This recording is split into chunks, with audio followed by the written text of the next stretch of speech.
என் பேர் அமுதா. நான் விச்சூர்லேருந்து வரேன்.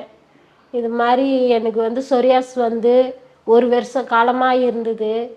நான் வந்து எல்லா ஹாஸ்பிட்டலுக்கும் போயாச்சு. போயிட்டு ஒன்றுமே சரியாகவே ஆகலை. ரத்தமெல்லாம் வடிஞ்சுது.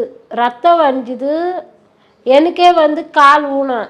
அதுலேயே நான் வந்து எழுந்துக்க முடியாது, உட்கார முடியாது. இன்னும் புண்ணாயிட்டு இருக்கவோ என்னால் எழுந்துக்கவே முடியல. நான் நழுவிக்கின்னு தான் நான் போனேன்.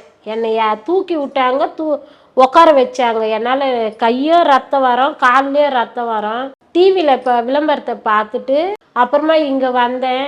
1 மாதம் 5 நாள் தான் மாத்திரை போட்டேன், சரியாயிடுச்சு. ஃபஸ்ட்டு வந்ததோடையும் இப்போ நல்லா இருக்கிறேன். ஆர்ஜிஆர் ஹாஸ்பிட்டலுக்கு நன்றி, டாக்டர் அம்மாவுக்கு நன்றி.